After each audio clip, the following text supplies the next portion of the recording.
पुनः सम्मानित मंच के हम प्रणाम करतनी।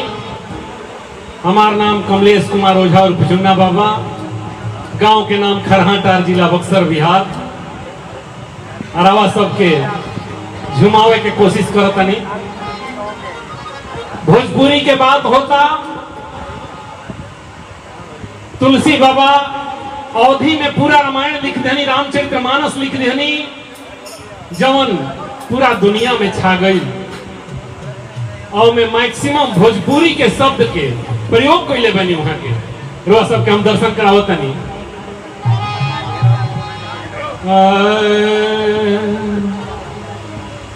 भैया थोड़ा सादा आवाज आ रहा है, थोड़ा इको डाल देना और डिले डाल देना।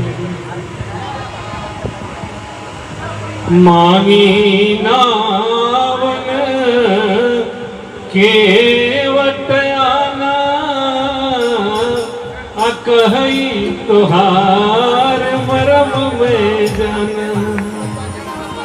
तोहार शब्द देखी भोजपुरी के हुए बा, एक बार वह सब भोजपुरी के सम्मान में ताली बजाई, भोजपुरी के सम्मान में ताली बजाई। बहुत बहुत धन्यवाद। भगवान राम नदी पार करे खातिर केवट के इंतजार करतनी, कहतनी जे हे केवट नाई ले आओ जौना से हम पार जाए, कहे कि हमार भ्रमण करे के 14 वर्ष के आदेश हो गए।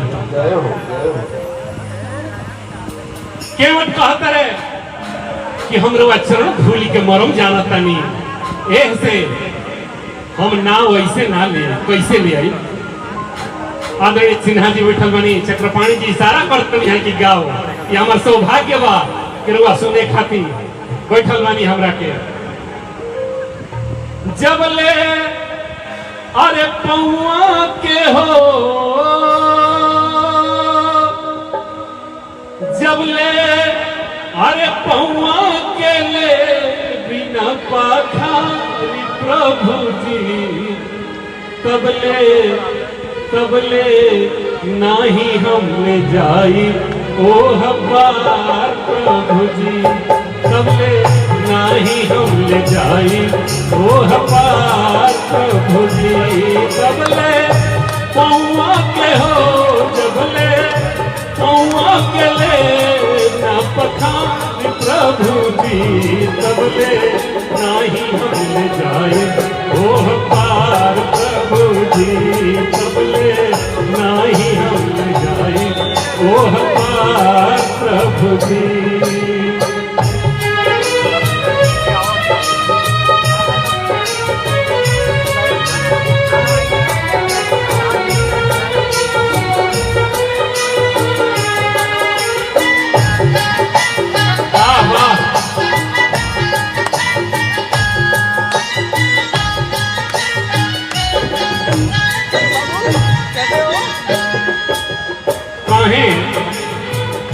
रौरा चरण रथ में शक्ति बखारी, रौरा चरण रथ में शक्ति बखारी।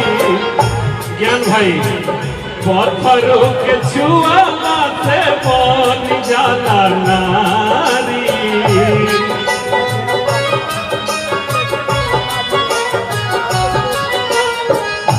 रौरा चरण रथ में शक्ति बखारी, पत्थरों के छुआला से बन जाला नारी।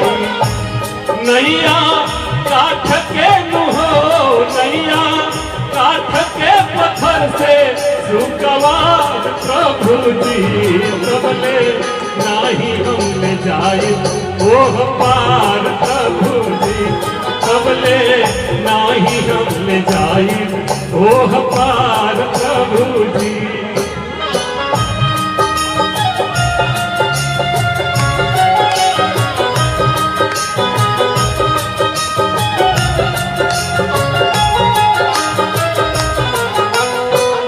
नाही हम ले जाई ओ पार प्रभु जी, तबले नाही हम ले जाई ओ पार। काहे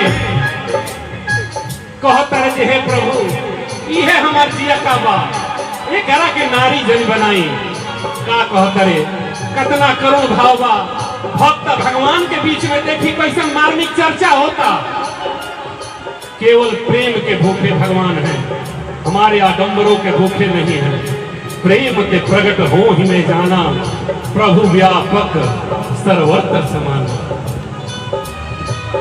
तबले नाही हम जाई ओ